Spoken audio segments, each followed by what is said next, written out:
Welcome back to the Hardball Gets AFL show. Very big day. It is grand final week. We have mailbag questions coming out the wazoo. I'm in Melbourne, sitting in my hotel room. I'm joined by Xavier Ellis, who is back in Perth in his country road jumper. And Nick Rinn has gone missing. So, rumour has it. You know that song that's, I think it's 3AW and 6PR do. Rumour has it, whatever that, is that Adele? Rumour has it that Nick Rinn's in Melbourne and they reckon they saw him underneath the car park at the G with a blunt and just ripping one back with Snoop. Well, that would make a lot of sense. A lot of sense. I will say this. In the last 2 days, as I've been moving around the streets of Melbourne, I have smelt a lot of Nick's devil's lettuce. Like, I don't know, I'm not saying it's Nick, I'm just saying since he arrived, there's going to be an issue. I believe he's going to have an issue because his usual supplies might be a little bit lower, and his dealer's obviously got a bigger fish to fry in Melbourne. No, Nick will join us at some stage. He's in an Uber or something, so we'll get started, Rhino. But firstly, he's been coming from a big meeting apparently. Yeah. So yeah. It's probably Dylan McDillon. Or someone of that ilk, I would imagine, to keep us waiting this long. Correct. Hey, Melbourne, run us through it. How's it going? Are you busy? Who have you caught up with? Yeah, busy enough. It's weird because obviously Geelong is in Geelong and Brisbane just got here last night. So it's a bit similar to last year where you didn't have a Melbourne-based grand final team. So the week's always a little different.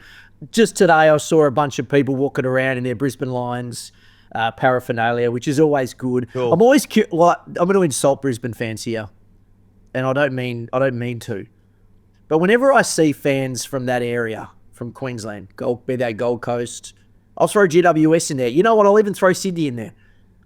I always look at them, and I'm a bit critical of them. I'm always like, "How long have you been in?" And I almost want to go up and ask them and say, "No, I always want to go up and say, have you been at this for 30 years?"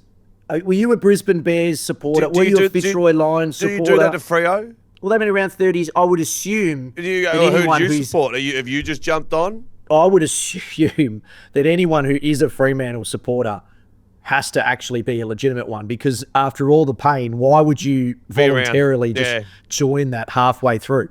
But the Lions have done a lot of winning recently, so I just wonder. I do like. I think I said to you before you left. Interstate club needs to be in every grand final because in Melbourne goes about their business. Say it's Hawthorn. Hawthorn supporters will go about their business till game day. I know Friday's a public holiday now, but Brisbane or Interstate club, they arrive.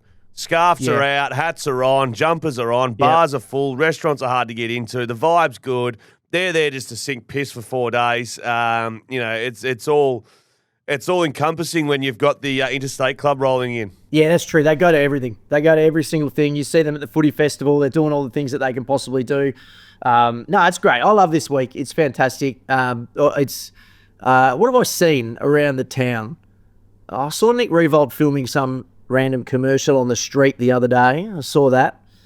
That's money well spent by Seven to send you over to see Nick Riewoldt filming something on a street. I was having a beer at the time, and I just happened to see it from the balcony of the beer garden at the Duke. The Duke. The Duke. Nah, nice. All right, well, let's get... actually, before we do Should we get in? You just quickly. Em's going down south tomorrow. Of course she is. With the kids. Of course she is. For grand final weekend. Not me. How did you manage to spin you out of that one, given it is school holidays? So Matt Rao wins the Brownlow Monday. M goes down south Friday. I play golf Friday. I do footy Saturday, UFC Sunday. That's the trifecta.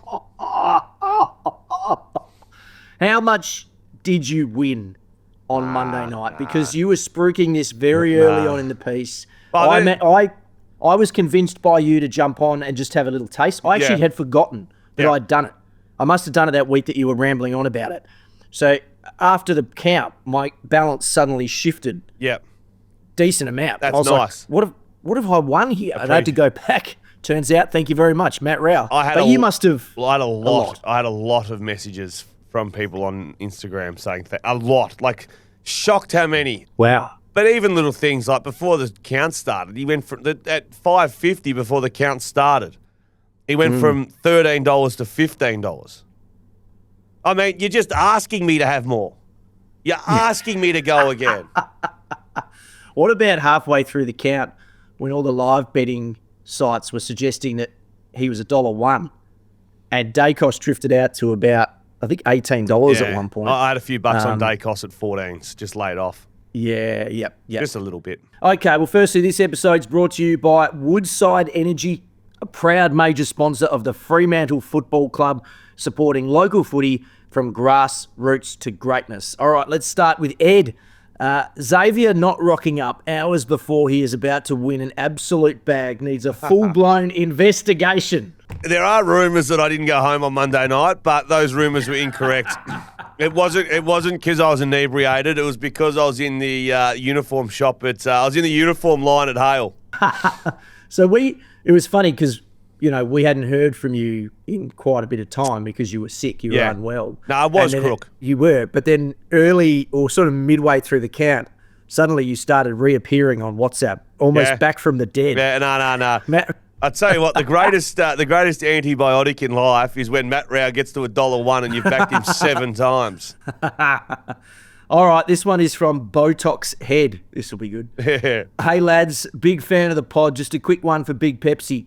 Did you get to listen to Monday's episode? If not, here's a recap of where the Pepsi-less pod wandered. First up, Rhino reckons he's numb to the Brownlow now, and I'm not just talking about his Botox-pumped ironing board of a forehead. Says he's been too many times. Reckon he rubs shoulders with Gaz Jr., Stevie J and Jonathan Brown at the urinal. And then, and I quote, I could have gone to the last 10 and I've chosen not to. Yes, nothing screams relatable like being too important for the Brownlow. Funny that's been mentioned because Botox Head. You won't actually believe it. I listened to the first 4 minutes and the utter shit you were talking, I actually turned it off and I stood there and just stared at a hose when I watered the plants. I had my pods in with nothing being played and I thought, you are the biggest cocksmack in Australia. There is a new layer of freedom that comes when you're not here. And I feel like I do get a little bit out of control. Yeah, like you don't get cold. I do feel... Yeah. Well, there's less checks and balances. Yeah. I feel like there's just a little bit more freedom. Where the are you, Nicholas Rinn? Hello, gentlemen. How are we?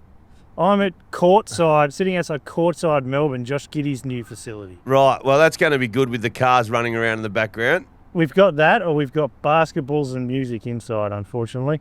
Yeah, okay. Well, we're not going to catch you up to speed. We're already into the questions. Okay. But we do have some concerns that we want to raise with you later about your affiliation with Snoop. Now, this continues on from Botox Head.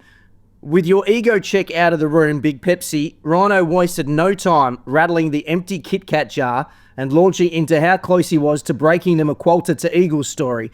2 issues here.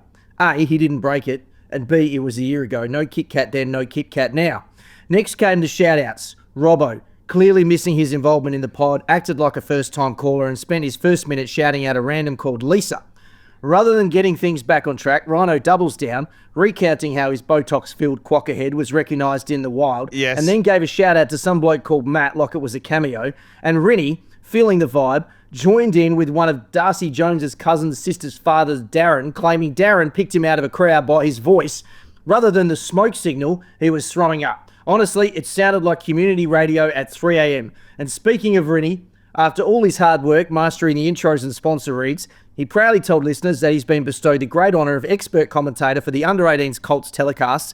For the 99.5% of viewers who missed it, his special comments were heavy on the special, light on the comments. So, Big Pepsi, my follow-up question is, were you really sick? Or did you want the pod to descend into a dumpster fire as a strategic contract play leading into the off-season? Yeah, actually, good. That's a very good call. Yes, I'm going to submit that final version to our sponsors and say, hey, let's up the ante a fraction.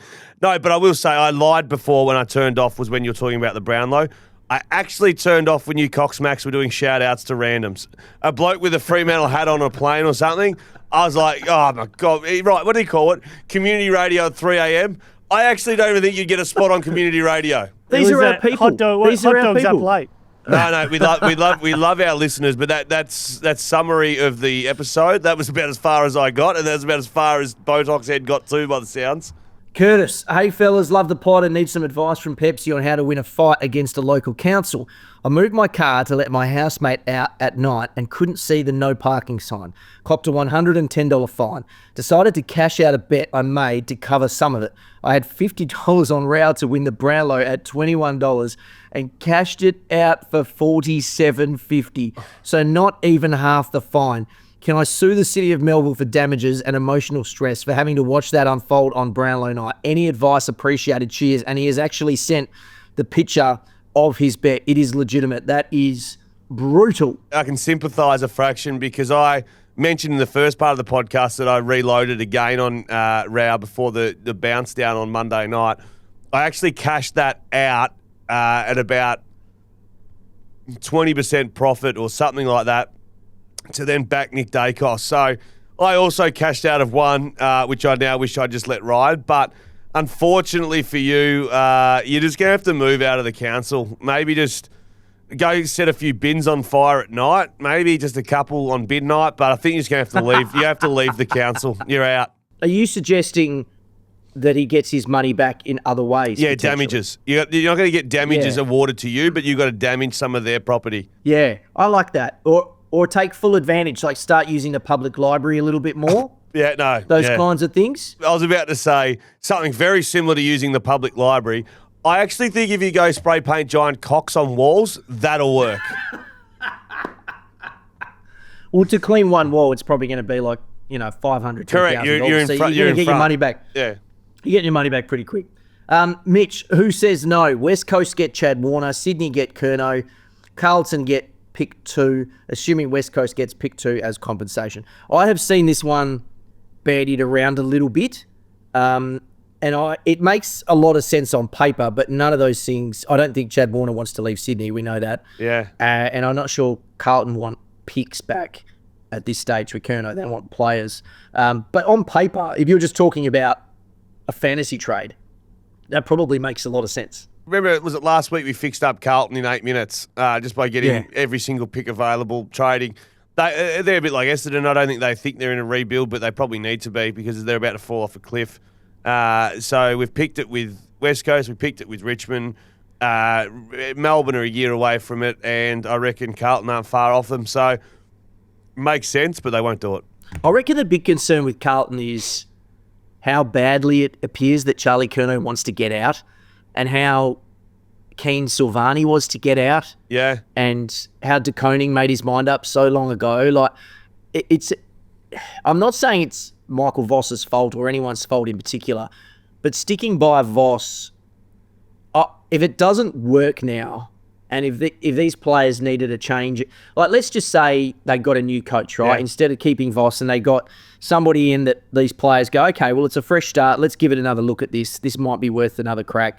But there's thinking it's more of the same. I don't know. Like this is a pretty crucial moment in the history of the Carlton Footy Club in terms of their immediate future, because, as you said, this could go off a cliff really, really fast if they don't get it right. And it appears a lot of the players they're bringing in are sort of that C grade, high C, low B grade type of player. Who are they? Oh, well, they're probably not even C graders, really. You're talking about Karmas and Liam Reedy and Campbell Chesser and D's. These are, like not D's being critical, but in terms of just D's in terms of not proven. Well, correct. Yeah, none of these guys have been legitimate high-end AFL players at any point. So it feels like they're topping up around the edges with these guys. Yeah.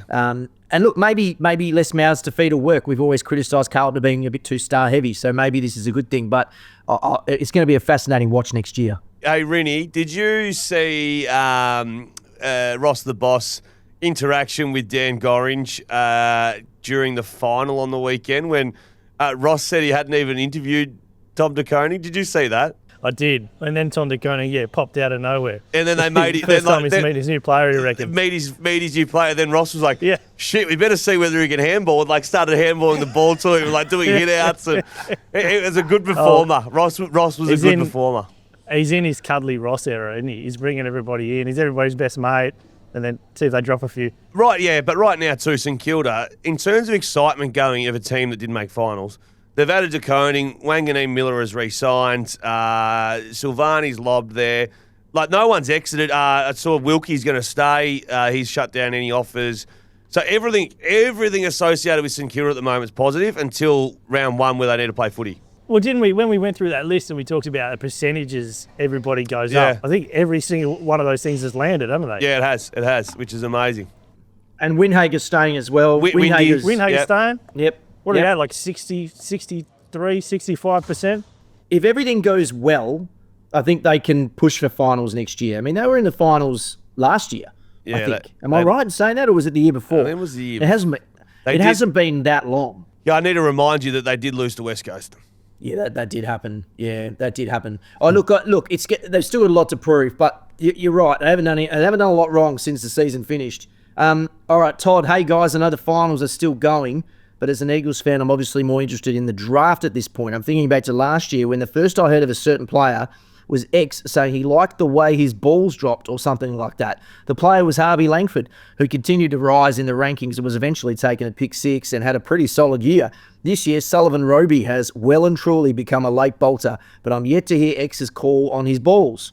What's the goss? Have you got a Harvey Langford for this year's Abe? Not really. I actually saw a kid playing the Waffle Grand Final in the league game who's a young fella. And I saw his from South Freo. I think he was a high talent last year. Jackson Artemis? Does he kick it all right? Does he kick it nicely? Yeah, I think he's sort of coming off half back. Yeah. There was one passage of play. He took it on. Curly-haired fella. Yeah, he spotted one on the wing, and then he did a little lead up to Matt Parker coming out, and those names would mean nothing to anyone that's not from around WA. Oh, Matty Parker played. Matt Parker played St Kilda. I literally just wrote his name down and was like, I'd take a punt on that bloke. But no, I haven't looked. I haven't even dived into any kid stuff. But you're right. Harvey Langford I picked off just watching him kick a football twice on his left foot. And if you redid that draft, I don't know how far off number 1 Harvey Langford would be. Is he he's got to get a better jumper number this year, right? Or is 19 good enough? Oh, no, 19 sticks. 19 sticks. Right. Yeah, 19 sticks. Reckon, be available. I reckon if Petrarca leaves, he'd take that one, wouldn't he? Take 5. Yeah. Oh, speaking of, do you get the Hawthorn 8s up again, Dave? Oh, yes, Sam Frost done and dusted. So, what if it's Zach Merritt? You could present the jumper. You're not allowed to present a jumper with a massive erection. Yeah. No, you can. I'll take it off the coat hanger. Oh, we'd never hear the end of it. Can you imagine his face? There's actually no bigger certainty. It'll be number 8 when you think about it. Everyone else is there. Oh, this is incredible. What a turn of events. Okay, Dane, is there a world where Hawthorn land Zach Merritt and Christian Petrarca? Don't see how they'd have the assets to do both of those things. And they also don't want to lose like Cam McKenzie and those guys, so it's really sticky. Yeah. They're both under contract. If they were restricted free agents or whatever, that's a different conversation, but they're not. So, no, you would assume that it's one or the other. Jeff, X in real danger of getting caught having a public wank this time if Matty Rao doesn't slow up a bit. I'm guessing that was during the Brownlow medal count. Yeah. Adrian, question for Big Pepsi. I made a Carton bet with a mate, and I'm wondering how long do I need to wait before following up when they haven't paid up? Or should I just make vague comments about buying beers until they get the hint? I know you had some issues with Rhino in the past. Yeah. So any advice would be appreciated. I still owe you a Carton, Nick. I would say you innocently just this goes to anyone who I may have made a Carton bet. I think I'm up to date with everyone. I lost a couple on the weekend and paid them out. But I think you just need to send a screenshot or just send a text message, say, hey, Carton bet rules, they've got to be paid within a month. It's beyond that period. I expect a carton of single fin or VB or whatever wets your whistle. But the onus is on you to, unfortunately, to have that awkward conversation. No need to mention beers because, that's just day-to-day convo. You just need to have it straight up and down. Say, mate, the month's expired, you owe me.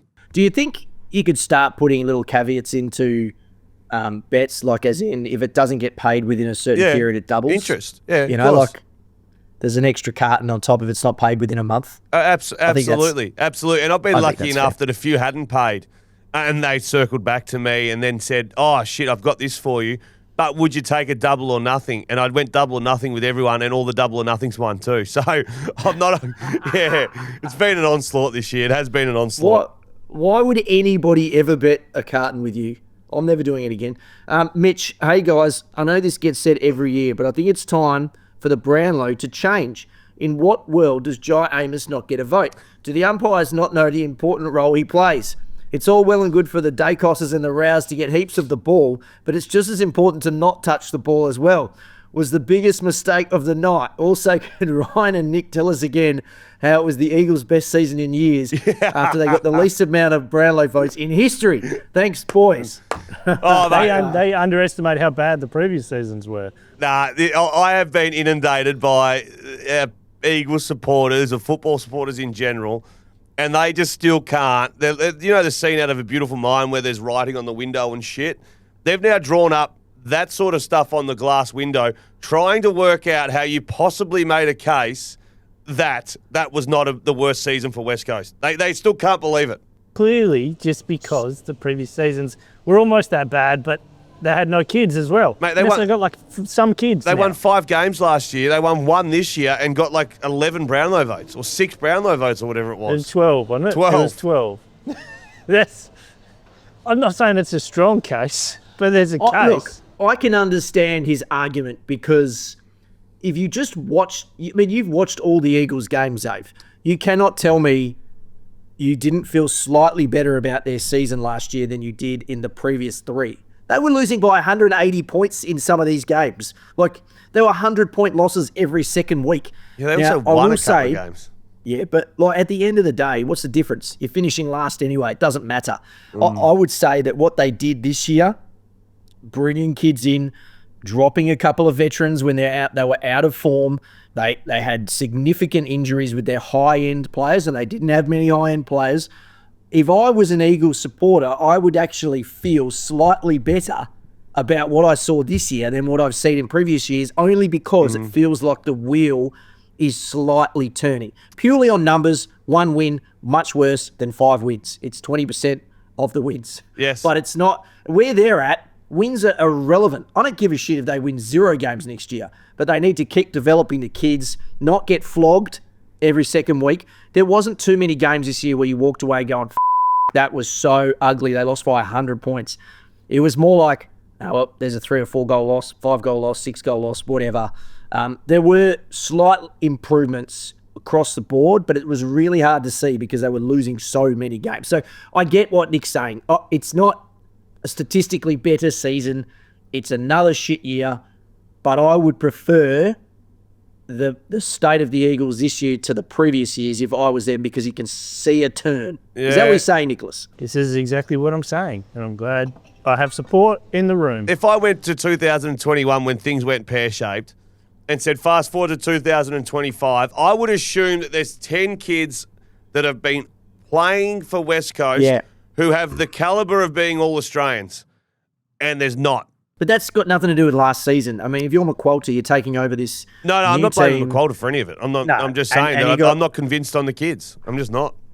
Well, they didn't pick the right ones at the start. They made some mistakes. They had some bad luck with some injuries with young kids that they just never came on, whether it be a Venables or a Brander or whatever. That you could, the list of mistakes is endless. Like there's 100 mistakes that get them to this point, but probably 1,000 mistakes that get them to this point. You don't just make one bad decision and arrive where they've been for the last 4 years. But I can see where you're saying, Nick. Time to move on. We got another one. Tony, I saw Jaden Stevenson play as a junior before the grand final and thought he would be an absolute gun. He is the same age as Brayshaw. He is bloody fast, plays high half forward and wing, and doesn't miss the goal square when your season depends on it. Given he was at Collingwood when JL was there, would he be the worst throw at the stumps for Freo? I think the Jaden Stevenson stuff's done. I saw him on a podcast saying he's been ringing clubs. Yeah, I think it's done. Look, he was good early. Had that suspension. He's playing country footy. Yeah, and working in air conditioners, I think, at the moment. I think I saw the podcast. No, he had a lot of talent, absolutely. He was good in that grand final. He kicked 3 in 2018 grand final. I think he played all right. Early, yeah. Yeah, but no, the horse has bolted, unfortunately. Played well, I think, for a period of time. Played okay, but that's done and dusted. But on Freo, I'm surprised that why aren't they being linked to any of these names? Well, they were early. I mean, Cosy Pickett was the one for them. Yeah. It turned into a direction that they didn't think. They were obviously super into Chad Warner. So they were hunting those really big fish. And they had to, if you're going to hunt the big fish, you've got to be ready to go for them, right? So they've had to pivot. I don't think that they're in desperate need of one particular thing. Like, they need some stuff. They need another halfback. We agree. Probably another dynamic small forward, because as soon as they lost Witkowski, that part of their game really fell apart. That's a lot of reliance on Shea. But it's not like they're lacking in 10 different areas. But like Pearce is going to be 30 or 31 next year. Luke Ryan's going to be 30 or 31 next year. Like, there's got to be people added every year. I would have thought to be. Who's the one that you would like them to have targeted that's maybe gone to another club? No, any of them. Petrarca, Merritt, all of them would be an asset. I just don't know why. Just start throwing mud and just see if you can stick one. Because I tell you what, just picking Zach Merritt, who I hope goes to Hawthorn, obviously. So, and Fremantle won't be in the running. But if you said, and Merritt came over to meet with JL and fell in love at the Freo and the ocean and his wife, like, it'd be awesome. I just don't get, like, just keep putting your hand up. Like, you don't lose points by missing out on these gun players. It's just that you might land one who you didn't expect. Like, I saw Port Adelaide name mentioned with Merritt the other day, and it's like, well, he's got no affiliation to those clubs, but they've gone, no, we'll have a go. I just feel like just throw your hat in the ring and see whether you can pinch something. Yeah, I don't mind that. I don't mind that thinking. Let's go to Peachy. Fellas, I found this article from March 19, 2015. Can we please break down some of Nick's picks and why Marty Gleeson isn't a 5-time All-Australian? Cheers. Okay, so this appears to be an article from 2015 where Nick Rinn picks 5 players ready to take the AFL by storm. Here we go. He has listed Jesse Hogan at Melbourne. He has listed Matt Taberner at the Fremantle Dockers. He has listed... What year was this again? 2015. 2015. Lockie Whitfield at the GWS Giants. Jack Martin at the Gold Coast Suns. And Martin Gleeson. Now, let me read out the Martin Gleeson blurb out of all of these guys. The 20-year-old still needs to build up his body to cope with the demands of a full season, but has plenty to offer the Bombers. The running defender was creative and showed poise in his 7 games last season, with his 1 goal from 21 touches against Fremantle in round, I can't read that, particularly impressive. Was struck down with soft tissue injuries mid-season, but resumed for the final 2 games and was offered a new 2-year deal by the club. And this is a guy you picked to take the AFL by storm in 2015. I do remember being really high on Marty Gleeson for a little while there. Didn't quite come on. He was good. I'll tell you what's happened. Good start. I'll tell you what's happened. Rinny obviously watched that game against Freo where he had 21 touches and kicked the goal, and that was like, this bloke's going to be a star. But really brave of you too. So Hogan would have been number 1 draft pick. Pre-season. Whitfield was number 1 draft pick. Yes. Jack Martin would have been number 1 draft pick, but he was pre-list or whatever it was. Same as Hogan. So you've picked 3 players to take the competition by storm, who were the number 1 draft picks, essentially. You have to remember this was 2015 and not as many of these lists were being done. Yeah. This is more news to people. Were you on the drugs then or not? I think we know the origin story. It was just before this. Yes. It was just before this. So I've just done a bit Marty of a Gleeson recap. got me onto some gummies. Well, Marty Gleeson, he played 97 games, Marty Gleeson. Did he really? He was all right. Yeah. He was on the list from 2014 right through to the end of 2021. He did not poll a single Brownlow vote. Career high disposals was 25. He had more than 20, about 8 or 9 times. So, yeah, he had enough of a career to suggest that you'd be bragging to your mates that you played in the AFL. No, good on him. I don't remember him too well, but no, certainly good on him. I thought you were going to say bragging to your mates that you played with Martin Gleeson. Let's go to Sean. Hi, lads. This isn't a criticism solely directed to Hardball Gets, but given the fact that he's a man that plays on the opposition's better players most weeks, can we learn how to say Oshin pronounced Ashin? Ashin. Also, he mentioned a few weeks ago that it was silly he won the Rising Star twice. We call it Young Player of the Year, so it's different. Finally, you had mail a few weeks back about someone listening to the pod on 0.5 speed to look at the bets. I listen at 1.25 speed because we talk much faster than ya. Yee? This is an Irish accent. It's I can't Irish. Do it. It's Irish. However, I watch and listen to AFL live here in Ireland, not so much Brian, but whenever I hear Xavier at normal speed, I am worried he's had a stroke. It's like the stream is buffering. Keep up the work, good lads.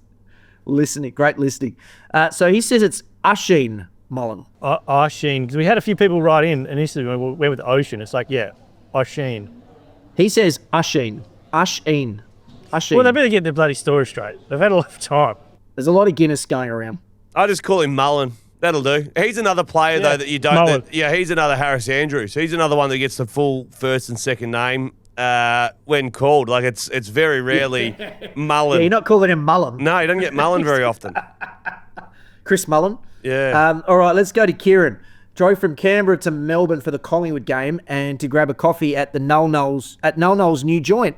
Keen to hear what position you think Collingwood will play Houston in going forward. Been an absolute failure in the back line and wing this year. Why don't they trial him as a forward or a CBA mid? So he's got the picture of Null Nulls. Remember we found Null had that sort of retreat, sort of back alley looking place? Yep. He's gone had a coffee out there. Dan Houston, what should they try with him? I know that he kicked that goal in that final the other night, and it was a pretty good goal. I didn't think it was that special, and I'm a big Kane man. I think he's great, but that's why they got Dan Houston. Dan Houston has been an unmitigated disaster at Collingwood. Like, he got a Brownlow vote. He got 3 Brownlow votes in his first game. I think it was on Monday night. Had 27 touches, I reckon, from memory. But since then, he has had zero impact. I think he was a liability at times in defence in terms of, there was one where Charlie Cameron, running back to goals in that game, put like 10 metres on him in a final. Like, it was like he was so out of shape. I don't know what it was. It's not the Dan Houston who was running around, and maybe the game style was based around getting the ball to Dan Houston more at Port Adelaide. But whatever Collingwood gave up and whatever the paycheck is, he did not live up to that. His kicking wasn't impressive. I know that goal on the weekend was pretty good, but you could also show the vision of the flower bag. He kicked inside 50 in the first quarter. Yeah, I thought it was a disaster. I don't think he is a midfielder. Maybe, I know they tried to play him on a wing. I know that certain games they would try to use him to get him going in games, but I didn't see a 4-quarter game where I was like, that was very good for 22 weeks in a row, minus the suspension injuries. If you give him another year, like, it's obviously bad, like, first year didn't work, but maybe you could give him another year and just see.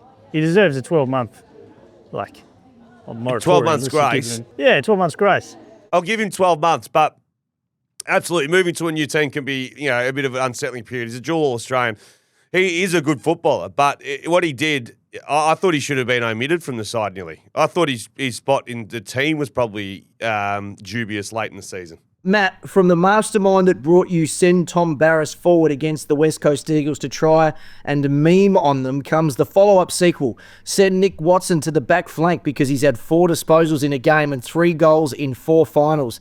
Looking forward to the Pretenders having the shit year that West Coast hoped they would when they took their pick this year, next season. And the highlight of Sam Mitchell's coaching career being the assistant coach during 2018.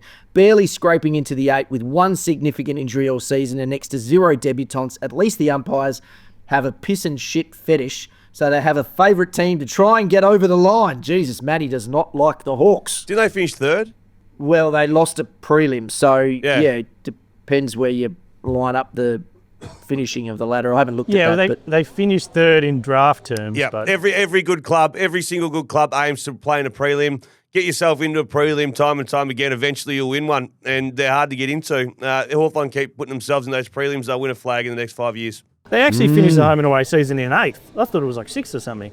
So if they made a prelim from 8th, that's pretty good. They scraped in, yeah. Tobias, I fixed the Brownlow, and while I'm at it, I also fixed the lack of umpire respect. At the end of every game, the umpires should have a 3-minute clip together of them all discussing the game with an AFL rep/journo where they break down their votes, why they voted that way. Helps explaining the absolute wild ones like Naz missing the 3 last night. And then the journo can ask for clarification on what they saw on certain controversial decisions. This will help clear up confusion for both voting and umpires' perspectives. And on top of it all, Dylan McJack-Daniels gets the night off of Brownlow night, not having to read out the votes. Just clip together the umpires reading their votes. Everyone wins. thoughts. Immediately I see an issue here because if you've got a journo interviewing the umpires after every game, you're going to need 9 different journos, or at least 6, depending on how many games are in certain states. That means you're opening up a can of worms in that more people know about who's voting where. And it just, in terms of your betting and your integrity and all that, it's a can of worms. I actually like the way that Dylan McDillan read the votes. I thought it was quick. I thought it was sharp. And I actually thought the night moved on pretty quickly. I do like, though, the first part. When a jockey gets off a horse, they get off. As soon as they get off, the trainer will hold a camera up, a phone up to them, and record exactly what they say about what happened. And then later they'll send that out to the owners so they know exactly what the jockey thought post-race. Now, I think it's a great idea that, and you don't want to sit through them all, but after 9 games each week or whatever, you go in and the umpire who's in charge grabs the recorder or whatever, 90 seconds or a minute, 3 votes, this is why, 2 votes, this is why, 1 vote, and then just stash it away on a system somewhere, and you don't have to listen to it back. But if there is a contentious one like Nazai Wanganeen, you can go, let's just go to round, privately someone will have it, and then maybe the media. I think the actual reasoning why they voted that way would be a really good idea. I would like to know what their process is. You've voted on medals before, Zave? Yep. Yeah, and medals I didn't have to email to do. Got asked without. Okay. Yeah. All right. Okay. And Nick, you've done it as well. Now, when I've done it, I don't know about you guys, but my process was sort of like, okay, after the first quarter, I'll jot down a few names who I think have been good. At half time, I'll do the same, 3/4 time, and then sort of, take a collective of that, but also then, sort of, if it's a close game, then the last quarter, you get elevated. I just wonder what the process is for the umpires. Are they not talking about it at all with each other in the breaks? Yeah. No, are they just coming off straight away and going, right, who do you think was good? Yeah. Because I'm okay with someone like Rao getting the 3 votes in a game where he has a shitload of tackles, and it's the ones like the Naz one where you watch that and every person in the country was talking about that game for a week. Yeah. So how do you not, in the moment, have 4 people? If it was one person, I could be like, well, that's just their opinion. But 4 people? How does that happen? And to say, because they've been offered the last 3 or 4 years to use the stats post-game to do their voting, and they've declined it, the umpires. Yeah. You didn't need a stat sheet to realise what happened that night. That was nothing to do with stats. That was just the feel of the game. And the problem with the stats is, and I tend to agree that they need some sort of guide, but what you don't want is you don't want them walking and going, oh, Nick Dacos had 40. All right, let's just give him the 3. No, but you might be able to get, Darcy Moore had 13 intercept disposals. Well, how much do we value that v Nick's 21 handballs? Yeah. It's I don't know if there's a perfect way to do it. In some ways, as much as the Brownlow is kind of getting a bit insane and we're dissecting it a little bit more, we've got more numbers, we've got more stats than ever before, the randomness of the Brownlow is kind of its charm. Yeah. Like the idea that we have no idea what's going to happen. You don't want rogue randomness, though. No, but we've had it for years. I mean, if you look back, generations there's been rogue Brownlow medalists that we didn't think were going to win. No, I agree. It happens all the time. Yeah. But I reckon now that social media is a thing, these guys, they're still not full-time. Like, I just feel like give them the asset of some stats. I look at champion data every now and then to form my votes for Triple M, just so I can see, how did Dan Houston score 131 champion data points? And then you can go in and go, his kicking was at 85%. He had 13 rebound 50s. So you can use it to dig deeper more than anything to find what the number what they were doing. I agree. Yeah, I tend to use it as is there anything glaring that I've missed here? Like I formed my opinion organically, and then I look at the numbers and go, oh shit, okay, I didn't realize that this player had done that, and now I need to pay closer attention as the game's going on, or sort of. Yeah, I don't know what the real answer is, to be honest. It's very difficult. Real answer is just leave it. Who cares? All right, now we don't have a lot of time today. We will get to any questions we have not answered next week, we promise. Josh is carrying them over to next week's document as we speak. But last question from Null. The X-Man spotted at the Epicurean. The big Pepsi pushed in front of a kid to be first to the bacon. Shameless, yet not surprising. So, yeah, I was seen at the Epicurean. No denials. No. That's the start. If someone said they saw me shoving in front of the line at Nobu, yes, guilty. No, the best trick in the world. I'll give you guys a life lesson. Friday night, 8 o'clock, Hawthorn had just lost. Line out the arse of Nobu. Like, longer than the line at the MCG to get in. You walk straight to the front. The lady will go, woo. You go, no, I'm just getting a cocktail at the bar. I'm just going to sit at the bar. And she says, oh, no, you still got to sign in. Quickly punch your number in. You're in front of everyone. You go to the bar.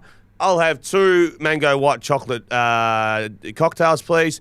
While they're doing that, then you go, oh, actually, shit, I'm a bit peckish, actually. You got a menu for the food.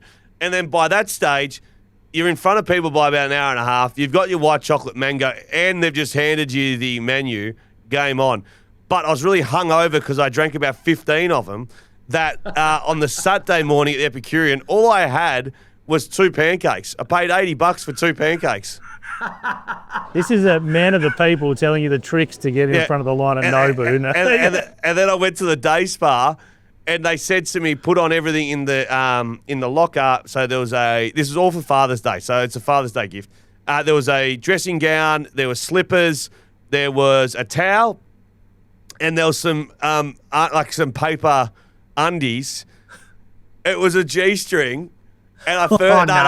And I put it on, and I had it on back to front. So like the G-string part was like separating my left and right nut. My Taj was sweet. My Taj was poked out one side, and then I had to put them on. The other way. I'll try and find a photo while we're here, and I'll chuck it in I won't. I wouldn't do it to you. And then I had to go to massage, mate. This bit of string went missing. It was so far up my ginger. What's the point of that? What is the point of that? It turns out I didn't have to put it on. It was for the women. So what were you, bare bum? No, well, I was just meant to leave my jocks on, but I didn't. Oh. I just sent you a photo. It's not that kind of establishment. Oh, mate, don't know, mate. Can I open this in the cafe, or should I just leave it for a bit? Open it. This is me in the change rooms at Crown, like open space doing a photo shoot. Oh, that is disgusting. All right, it's time for conspiracies. Oh, shit. Okay, we got 2. I'm quickly deleting that before you guys screenshot it. Gents, I've got a conspiracy theory, but I actually think this one isn't a wild swing and might have some truth to it. Okay. Maybe we can run it past Bristle Daniels to confirm. It's about the Baker trade last year between Richmond and West Coast. From what I've heard, West Coast and Richmond had agreed that West Coast would overpay Jack Graham to trigger an end of first round compensation pick. In return, Richmond would accept a trade for Liam Baker built around pick 23, which later slid to pick 30 after combo and academy bids. Within club circles, it was widely assumed that the Graham offer would trigger end of first round compensation based on previous free agency outcomes. But then the AFL blindsided both Richmond and West Coast, ruling that their herbs and spices formula only awarded an end of second round pick as compensation for Graham. Apparently West Coast were quietly fuming because it meant they had to get Baker by sliding pick 3 back to pick 12 instead of just trading pick 23 outright. P.S. West Coast ended up taking Joe Shanahan with that pick, so maybe all's well that ends well. Well, that is interesting. I have not heard of that conspiracy. I will look into it. Yeah, you look and into find it. out. You wouldn't have thought that Jack Graham was ever going to get a back end of first, though. No, but it's if they offered him the right amount of money. I know that, but they couldn't possibly have. Remember, you've got a ton of money, but you're essentially, Xavier, you're paying to keep pick 3. No, but can you remember the talk that West Coast were going to pay Jack Graham like 1.2, 1.3 million, and that was going to trigger pick 2 to Richmond, which was then meant that's this. Yeah. Then they were just going to give Liam Baker away on the side. Like it was if you can trigger pick 2, so not back end first. There was talk they were going to trigger Pre-season draft stuff. Trigger pick 2, and then Liam Baker could just come for free somewhere. Well, right. Okay. Well, yeah. Well, this is in the sort of similar range. Very similar. Right? Yeah. Similar range. I like that. Okay. What do we got? We've got 4 of these, by the way. So we're going to do the other 2 next week. Okay. And we are going to record next week. We'll all be back in the studio. Less of a shit show and happy days. What are you talking about? This is seamless. Welcome to the podcast. Okay. Nick Wren. All right. Next one. This is Jared. Hit the music, Joshy. Over the past few years, we've all heard Rhino roasting Zay for cozying up to Perth's small business scene. I say it's fair play from the big man, who wouldn't play the local spa for a cheeky free treatment or questionable facial. But here's the real scandal. It's not the small biz love that's the issue. It's that Zave is clearly a corporate shill. I now own 3 pairs of Lululemon pants. Yes. Can't walk through an airport without eyeing off some Paco Rabanne cologne. And worst of all, I've started daydreaming about owning a shiny new Mazda BT50 or Ford Ranger. All big ticket brands Zave's been sneakily plugging on the pod. And before Rhino gets too smug, let's not forget all the hype around a certain top of the Wazza Toyota. Oh, the Prado is beautiful. Just saying, it all adds up. I think Nick is the only one here with a clear conscience. Love the pod. Can't wait for next year's antics, lads. That's right. And I'd like to say a special shout out to Steak Your Tomatoes, the boys at Fridgie. Hey, Wiz, also one more that we cannot read out. There is a fantastic conspiracy theory from Billy regarding a Geelong Star and Nicholas Rin's side hustles, but we cannot read it for fear that we will probably get sued. Yeah. Almost certainly. Yeah. Have you got any legal cases at the moment, or you're clean? I'm clean at the moment. I'm clean. Rinny, are you clean? I'm clean. I'm all clear at the moment. I reckon if we did that one on a podcast, I reckon all 3 of us would have our name in some sort of legal document. So we appreciate it. We read it. We did read it. But under legal advice, we will not be putting that one to air. This episode is brought to you by Woodside Energy, a proud major sponsor of the Fremantle Footy Club, supporting local footy from grassroots to greatness. We'll be back tomorrow. 2 of us live from Melbourne, 1 back in the studio in Perth with the teams for the AFL Grand Final.